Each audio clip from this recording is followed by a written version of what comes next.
Everyone, welcome to Neha skill academy. I am Neha. पिछली video में हमने कंप्यूटर क्या है ये सीखा था। आज हम कंप्यूटर के इम्पोर्टेंट पार्ट्स के बारे में जानेंगे। अगर आप बिगिनर हैं तो ये वीडियो आपके लिए है। चलिए स्टार्ट करते हैं लेसन 2। सबसे पहले समझते हैं कि कंप्यूटर पार्ट्स क्या होते हैं। कंप्यूटर बहुत सारे पार्ट्स से मिलकर बनते हैं। हर पार्ट का अपना अलग काम होता है, लेकिन सब मिलकर कंप्यूटर को चलाते हैं। जैसे हमारी बॉडी में ब्रेन, हार्ट एंड हैंड सबका अलग अलग काम है, लेकिन सब मिलकर बॉडी को चलाती हैं। उसी तरह सीपीयू, रैम, मदरबोर्ड और स्टोरेज मिलकर कंप्यूटर को प्रॉपरली वर्क करने में हेल्प करती है। सीपीयू का फुल फॉर्म होता है सेंट्रल प्रोसेसिंग यूनिट। सीपीयू को कंप्यूटर का ब्रेन कहा जाता है, क्योंकि ये हर इंस्ट्रक्शंस को प्रोसेस करता है और डिसाइड करता है कि कंप्यूटर को क्या करना है। जब आप कीबोर्ड से कुछ टाइप करते हैं या कोई ऐप ओपन करते हैं, तो सबसे पहले सीपीयू उस कमांड को प्रोसेस करता है, बिल्कुल हमारे दिमाग की तरह। जो हमारे बॉडी को कंट्रोल करते हैं, सीपीयू भी कंप्यूटर को कंट्रोल करते हैं। अब हम मदरबोर्ड के बारे में जानेंगे। मदरबोर्ड कंप्यूटर का मेन सर्किट बोर्ड होता है। ये सीपीयू, रैम, हार्ड डिस्क और बाकी सभी कंपोनेंट्स को एक साथ कनेक्ट करता है। अगर मदरबोर्ड ना हो तो कंप्यूटर के पार्ट एक दूसरे से कम्युनिकेट ही नहीं कर पाएंगे। इसको आप एक रोड की तरह समझ सकते हैं। जैसे रोड अलग अलग जगहों को जोड़ती है, वैसे ही मदरबोर्ड कंप्यूटर के सभी पार्ट्स को जोड़ता है। अब बात करते हैं मेमोरी टाइप की। कंप्यूटर में तीन मेन टाइप्स की मेमोरी होती है। एक होती है रैम, रोम एंड एक होती है कैश मेमोरी। रैम एक टेम्परेरी मेमोरी है जो कंप्यूटर बंद होते ही डेटा को डिलीट कर देती है। रोम एक परमानेंट मेमोरी होती है जिसमें इंपॉर्टेंट इंस्ट्रक्शन हमेशा सेव रहती है।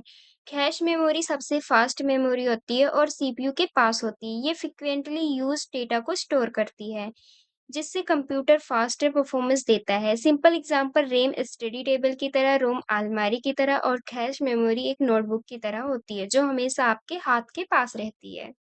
अब बात करते हैं पावर सप्लाई की। पावर सप्लाई, जिसे SMPS switched mode power supply भी कहा जाता है, कंप्यूटर का एक इम्पोर्टेंट पार्ट है। इसका काम घर से आने वाली एसी इलेक्ट्रिसिटी को डीसी में कन्वर्ट करना है, क्योंकि कंप्यूटर के कंपोनेंट्स डीसी पावर पर काम करता है।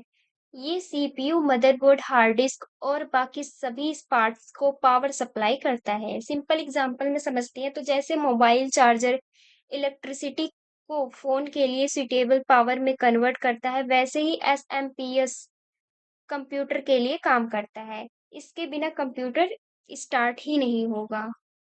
अब बात करते हैं स्टोरेज डिवाइस की। स्टोरेज डिवाइस कंप्यूटर का वो पार्ट होता है जो डेटा को परमानेंटली स्टोर करता है।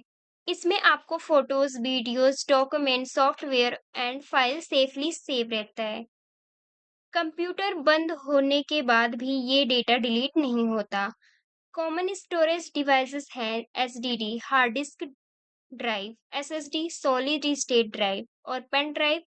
सिंपल एग्जाम्पल में समझते हैं कि जैसे हम अपनी इंपॉर्टेंट चीज अलमारी में संभाल कर रखते हैं, वैसे ही स्टोरेज डिवाइस कंप्यूटर की इंपॉर्टेंट फाइल्स को हमेशा के लिए सेव रखता है।